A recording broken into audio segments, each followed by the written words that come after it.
So the first general question that I wanted to ask all of you to begin our more serious conversation is the following, and either of you that feel comfortable, we can get the thing started. Are clients accessing the universal mind when they go into the trance state, the unconscious with a capital U, their own personal unconscious? Does it matter, or let's get your takes on things? Well, it depends on the person and his or her level of psychic spiritual development. Okay. Some people that are unblocked may reach the highest, to the universal high self, and but I would say that many reach just their subconscious level. But that subconscious level is linked to everything anyway. So to answer your question, it doesn't matter that much. The important thing is to find out the information, the cause of a problem in a previous lifetime, and let go of it and move on.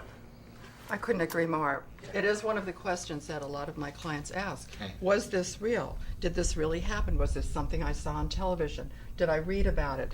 And the answer is the same as Dr. Finkelstein's. Does it really matter? What's in your mind is what controls you.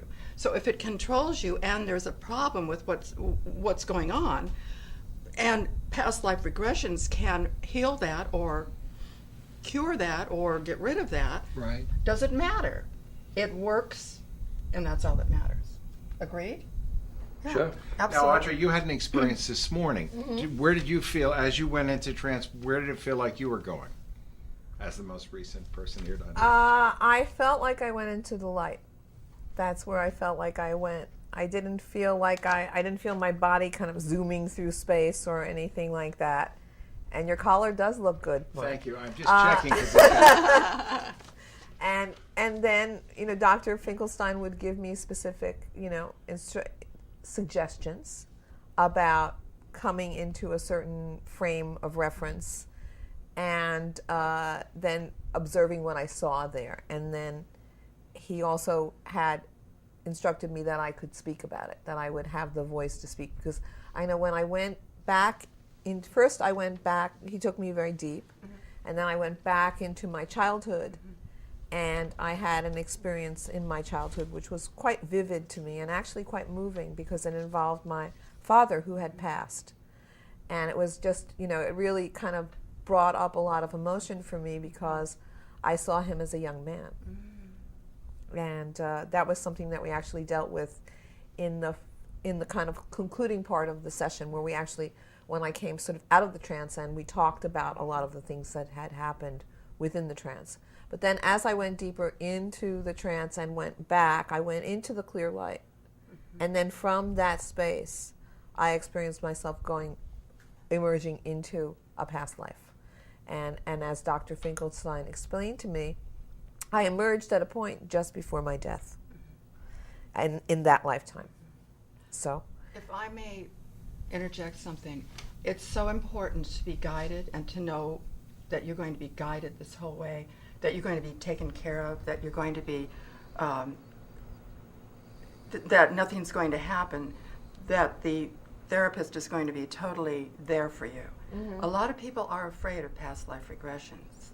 So they need to know that it is a place of comfort and a place of caring and guidance.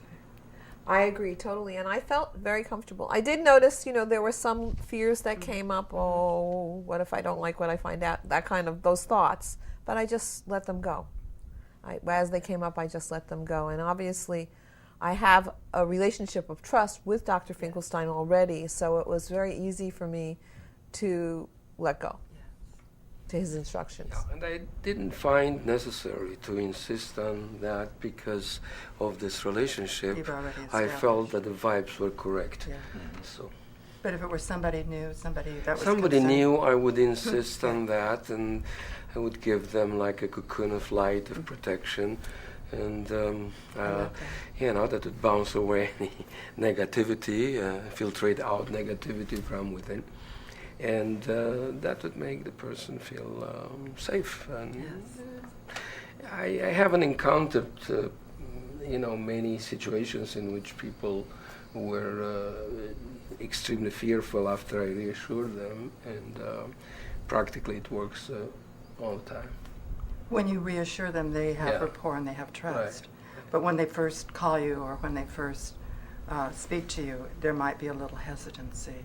I've noticed that Oh, there sure. has been. Well, I mean, you're kind of giving your power away Right. to someone at Right. least on a Right. temporal basis. Exactly. Well, one of my experiences is that people come to my professional attention to undergo past life regression, to find the reason for their problems now and get rid of the Right. whatever. Do you go right towards the past life right away, or is it just sort of a potential?